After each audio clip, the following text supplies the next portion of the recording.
سورۃ الاعراف کی آیت نمبر 73 سورہ اعراف کا 10واں رکوع اور 8ویں پارے کا 17واں رکوع۔ اللہ رب العالمین نے ارشاد فرمایا وَإِلَىٰ ثَمُودَ أَخَاهُمْ صَالِحًا، اور سمود کی طرف ان کی برادری سے صالح کو بھیجا۔ یہ قوم سمود جس سرزمین پر رہتی تھی اس کا نام ہجر ہے، اسی وجہ سے ایک سورت کا نام سورہ ہجر ہے۔ یہ علاقہ ہجر کا شام اور حجاز کے درمیان تھا۔ ملک شام اور حجاز سے مراد مکہ شریف، مدینہ شریف اور اس کے ارد گرد کا جو علاقہ ہے۔ تو یہ سرزمین ہجر شام اور حجاز کے درمیان تھی جہاں پر قوم سمود رہتی تھی۔ وَإِلَىٰ ثَمُودَ أَخَاهُمْ صَالِحًا، اور سمود کی طرف ان کی برادری سے صالح کو بھیجا۔ قَالَ يَا قَوْمِ اعْبُدُوا اللَّهَ مَا لَكُم مِّنْ إِلَٰهٍ غَيْرُهُ، کہا اے میری قوم اللہ کی عبادت کرو، اس کے سوا تمہارا کوئی معبود نہیں۔ قَدْ جَاءَتْكُمْ بَيِّنَةٌ مِّن رَبِّكُمْ، بے شک تمہارے پاس تمہارے رب کی طرف سے روشن دلیل آئی، ایک ایسی دلیل تمہارے پاس آ چکی ہے جو بالکل روشن ہے اور میرے سچے نبی ہونے کی دلیل ہے۔ وہ دلیل کیا ہے اس کا آگے ذکر آ رہا ہے۔ قوم نے کہا کہ اگر آپ نبی ہیں تو ہمیں معجزہ دکھائیں۔ آپ نے فرمایا تم کون سا معجزہ دیکھنا چاہتے ہو؟ تو قوم پتھروں کو تراش کر مکانات اور محل بنایا کرتی تھی۔ اس نے کہا یہ سامنے پہاڑ ہے، یہ پہاڑ پھٹ جائے، اور پہاڑ کے پھٹنے کے بعد اس میں سے اونٹنی نکلے اور اونٹنی حاملہ نکلے، اور نکلنے کے بعد وہ بچے کو جنم دے، یعنی اس کے بچے کو پیٹ میں 10 مہینے ہو چکے ہوں اور حمل کا وقت ہو تو اونٹنی باہر نکل کر بچے کو جنم دے۔ یہ نشانی دیکھیں گے تو ہم ایمان لے آئیں گے۔ آپ نے اللہ تعالیٰ کی بارگاہ میں دعا کی، پہاڑ شک ہوا اور اس میں سے اونٹنی نکلی جو 10 مہینے کی حاملہ تھی۔ نکلتی ہی اس نے بچے کو جنم دیا۔ اب وہ اونٹنی اتنی بڑی تھی گویا کہ ایک پہاڑ تھا۔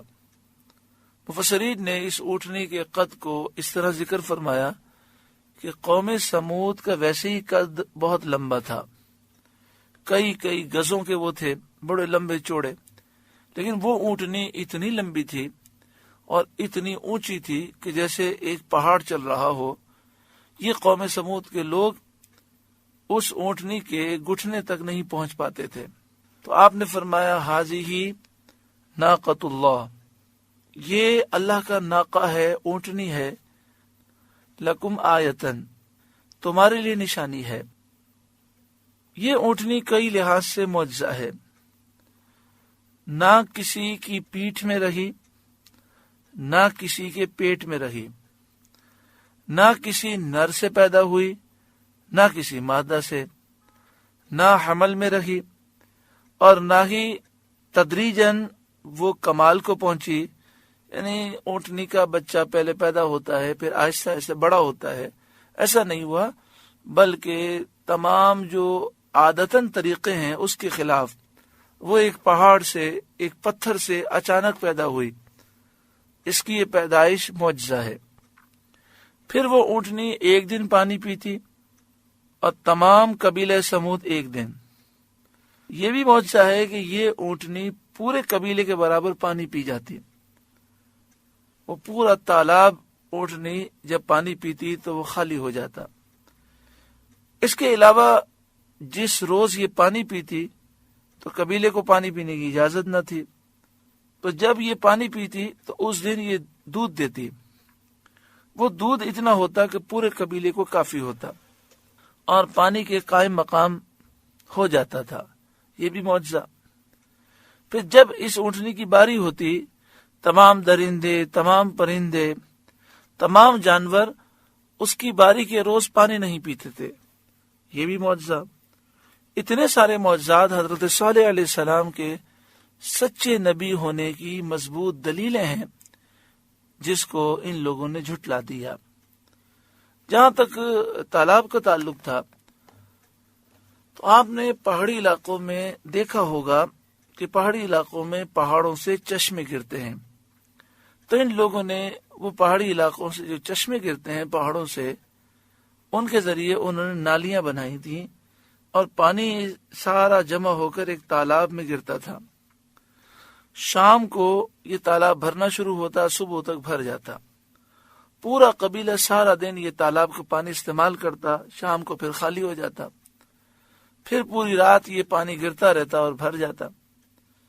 تو اب انہیں یہ حکم ہوا کہ یہ معجزہ تم نے طلب کیا ہے، ایک دن اس تالاب کا پانی اونٹنی پیے گی اور ایک دن تم پیو گے، لیکن جس دن اونٹنی پیے گی اس دن دودھ دے گی، اور وہ دودھ پورے قبیلے کے لیے کافی ہوگا۔ فَذَرُوهَا تَأْكُلْ فِي أَرْضِ اللَّهِ، تو اس اونٹنی کو چھوڑ دو کہ اللہ کی زمین میں کھائے۔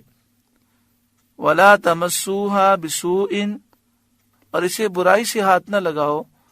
فَيَأْخُذَكُمْ عَذَابٌ أَلِيمٌ، کہ تمہیں دردناک عذاب آ لے گا۔ یعنی حضرت صالح علیہ السلام نے ان سے فرمایا کہ یہ زمین میں جہاں جائے جو کھانا چاہے اسے کھانے دو، اسے نہ مارو نہ دور ہٹاؤ۔ اگر تم نے ایسا کیا اور اس کو تکلیف دی تو اللہ کا عذاب آ جائے گا۔ وَاذْكُرُوا، اور تم یاد کرو، اِذْ جَعَلَكُمْ خُلَفَاءَ مِن بَعْدِ عَادٍ، جب تم کو عاد کا جانشین کیا، قوم عاد ہلاک ہو گئی، اس کے بعد تم ہو۔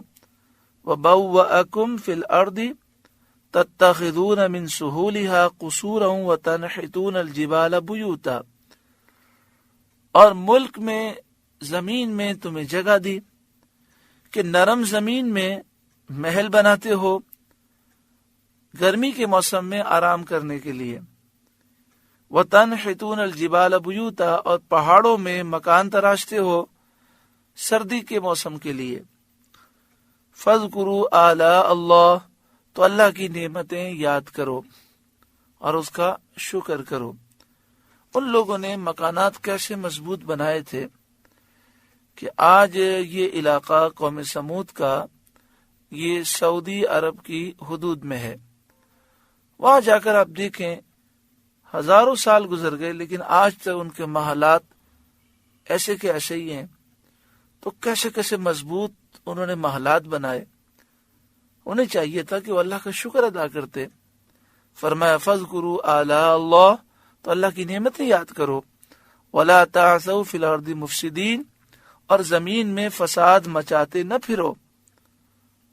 قال الملأ الذين استكبروا من قومه للذين استضعفوا لمن آمن منهم، اس کی قوم کے تکبر والے کمزور مسلمانوں سے بولے، یعنی جو متکبر سردار تھے انہوں نے مسلمانوں سے کہا جو کہ کمزور تھے، اتعلمون ان صالحا مرسل من ربی، کیا تم جانتے ہو کہ صالح اپنے رب کے رسول ہیں؟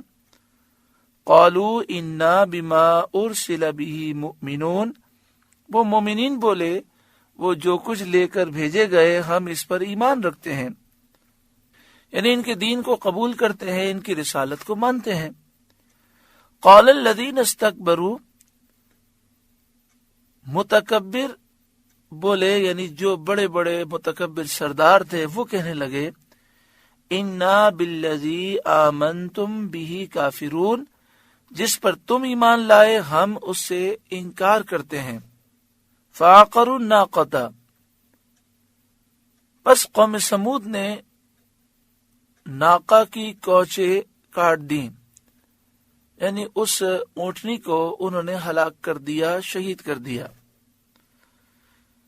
اب مسئلہ یہ تھا کہ گلے تک یہ پہنچ نہیں پاتے تھے،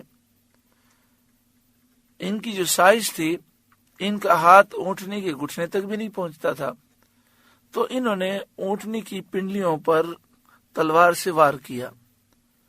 جب پنڈلیاں کٹ گئیں تو اونٹنی گر گئی، پھر انہوں نے اس اونٹنی کو ذبح کر دیا۔ وہ بچے کو بھی قتل کرنے لگے، لیکن اونٹنی کا بچہ ان کے ہاتھ نہ آیا اور وہ کہیں جنگل میں چلا گیا۔ وَعَتَوْا عَنْ أَمْرِ رَبِّهِمْ، اور اپنے رب کے حکم سے انہوں نے سرکشی کی۔ وَقَالُوا، اور بولے، یا صالح ائتنا بما تعدنا ان كنت من المرسلین، اے صالح ہم پر لے آؤ وہ عذاب جس کا تم وعدہ دے رکھے ہو، اگر تم رسول ہو تو وہ عذاب لے کر آؤ۔ فَأَخَذَتْهُمُ الرَّجْفَةُ، تو انہیں زلزلے نے پکڑ لیا۔ فَأَصْبَحُوا فِي دَارِهِمْ جَاثِمِينَ، تو صبح کو اپنے گھروں میں اوندھے پڑے رہ گئے۔ فَتَوَلَّى عَنْهُمْ، تو صالح علیہ السلام نے ان سے منہ پھیرا۔ وَقَالَ يَا قَوْمِ، اور فرمایا اے میری قوم، لَقَدْ أَبْلَغْتُكُمْ رِسَالَةَ رَبِّي، بے شک میں نے تمہیں اپنے رب کی رسالت پہنچا دی، اپنے رب کا پیغام پہنچا دیا۔ وَنَصَحْتُ لَكُمْ، اور تمہارا بھلا چاہا۔ وَلَكِنْ لَا تُحِبُّونَ النَّاصِحِينَ، لیکن تم بھلا چاہنے والوں کو پسند ہی نہیں کرتے۔ منقول ہے کہ ان لوگوں نے اونٹنی کو جب شہید کیا تو وہ بدھ کا دن تھا۔ حضرت صالح علیہ السلام نے فرمایا تم اس کے بعد 3 دن زندہ رہو گے۔ پہلا جب دن ہوگا تو تمہارے چہرے پیلے ہوں گے، پھر لال ہوں گے، پھر کالے ہو جائیں گے۔ تو بدھ کو انہوں نے یہ کام کیا۔ جمعرات کو ان کے چہرے پیلے ہوئے، جمعے کو ان کے چہرے لال ہوئے، اور ہفتے کے دن ان کے چہرے کالے ہو گئے۔ پھر آپ نے فرمایا تھا پھر چوتھے روز عذاب آئے گا، تو اتوار کے دن پھر عذاب آیا۔ چنانچہ ایسے ہی ہوا۔ یکشنبہ کو، اتوار کو دوپہر کے قریب آسمان سے ایک ہولناک آواز آئی، جس سے ان لوگوں کے دل پھٹ گئے اور سب ہلاک ہو گئے۔ وَلُوطًا، اور لوط کو ہم نے بھیجا۔ حضرت لوط علیہ السلام حضرت ابراہیم علیہ السلام کے بھتیجے ہیں، اور آپ اہل سدوم کی طرف بھیجے گئے۔ سدوم علاقہ ہے جس کی طرف آپ کو بھیجا گیا۔ جب حضرت ابراہیم علیہ السلام نے شام کی طرف ہجرت کی تو حضرت ابراہیم علیہ السلام نے سرزمین فلسطین میں قیام فرمایا، اور حضرت لوط علیہ السلام اردن میں اترے۔ اللہ تعالیٰ نے آپ کو اہل سدوم کی طرف بھیجا۔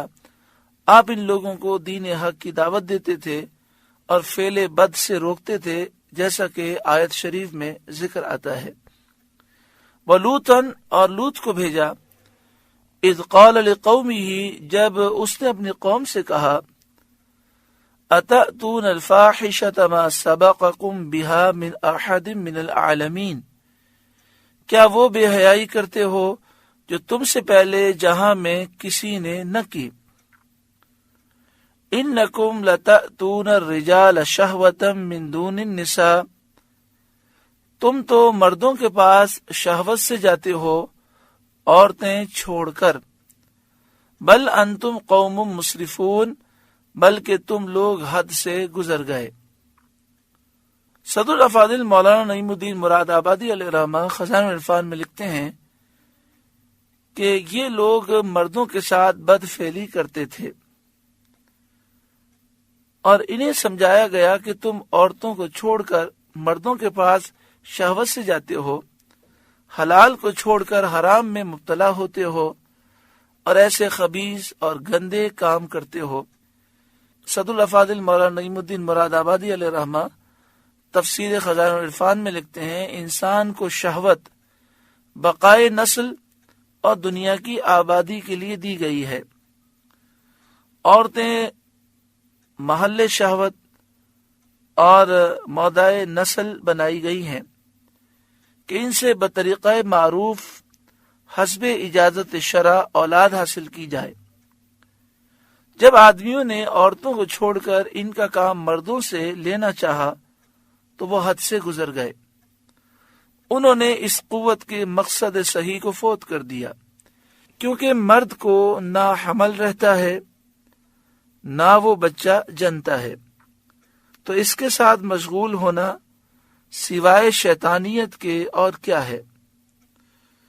علماء سیر و اخبار کا بیان ہے کہ قوم لوط کی بستیاں نہایت سرسبز و شاداب تھیں، وہاں غلے اور پھل بکثرت پیدا ہوتے تھے، زمین کا دوسرا خطہ اس کا مثل نہ تھا، اس لیے جا بجا سے لوگ یہاں آتے تھے اور انہیں پریشان کرتے تھے۔ صدر الافاضل نعیم الدین مراد آبادی علیہ رحمہ یہ لکھتے ہیں کہ قوم لوط کی جو بستیاں تھیں، ایک تفسیر کے مطابق 5 بستیاں تھیں۔ یہاں علاقہ بڑا سرسبز و شاداب تھا اور لوگ پھل توڑنے کے لیے یہاں آ جاتے تھے اور انہیں تنگ کرتے تھے، انہیں پریشان کرتے تھے۔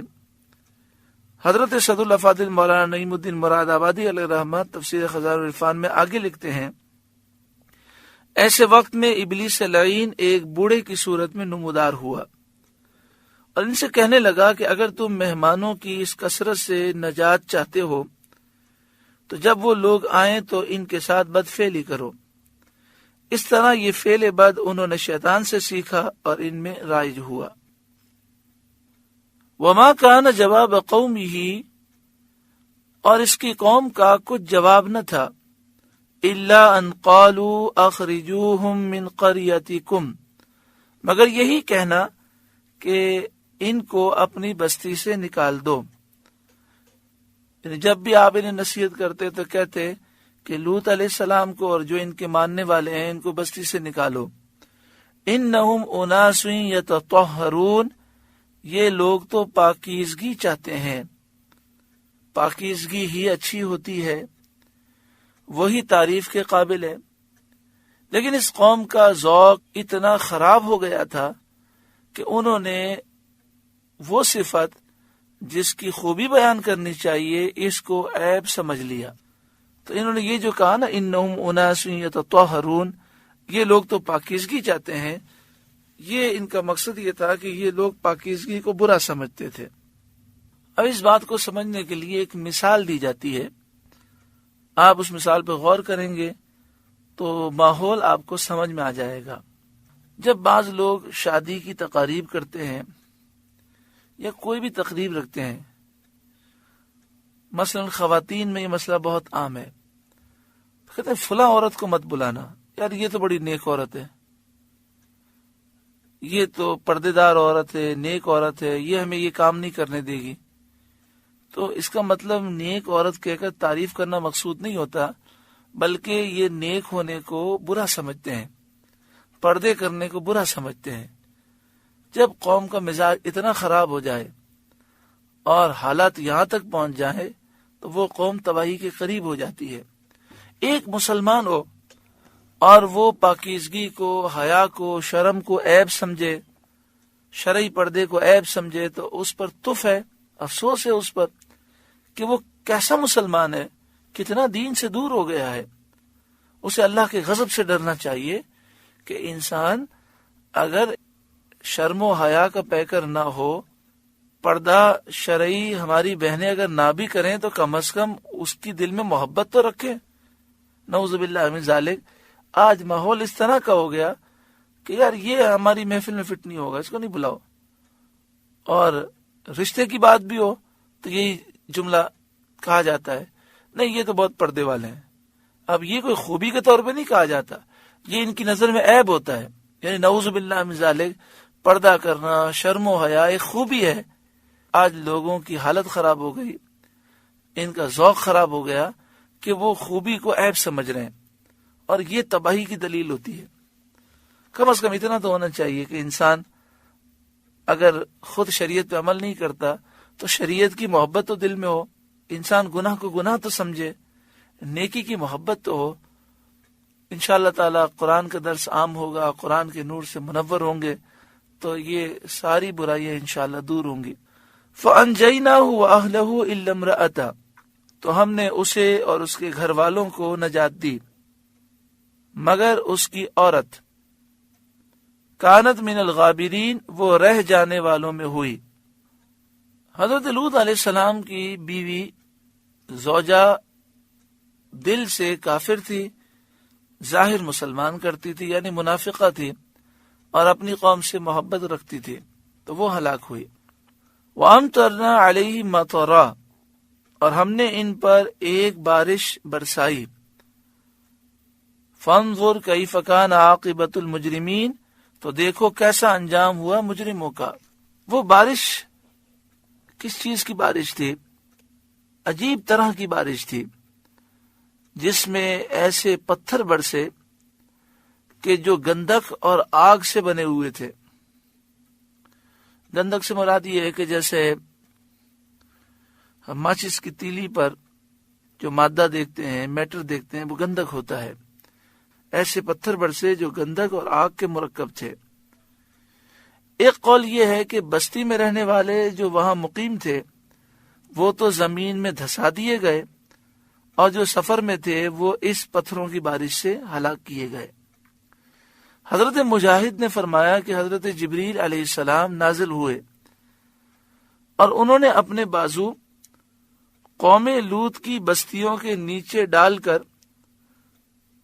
ان 5 بستیوں کو زمین سے اکھاڑ دیا، اور انہیں اٹھا کر یہ آسمان دنیا کے قریب لے گئے، یہاں تک کہ آسمان دنیا تک ان کے مرغوں کی آواز تک پہنچی۔ اتنا وہ آسمان دنیا کے قریب لے گئے، پھر ان کو اوندھا کر کے گرا دیا۔ اس کے بعد پتھروں کی بارش کی گئی۔ سورۃ الاعراف کا 10واں رکوع مکمل ہوا۔ جتنے واقعات ہم نے سماعت کیے سب میں عبرت ہی عبرت ہے۔ آج ہر مسلمان کو خاص طور پہ سوچنا چاہیے کہ دین اسلام کو چھوڑ کر نبی اکرم صلی اللہ علیہ وآلہ وسلم کی غلامی اور آپ کی محبت سے دور رہ کر دنیا میں بھی تباہی ہے اور آخرت میں بھی تباہی ہے۔ اللہ تعالی ہمیں سچی پکی توبہ نصیب فرمائے، اور اس رکوع کے نور سے ہمارے قلوب کو روشن منور فرمائے۔ اللہ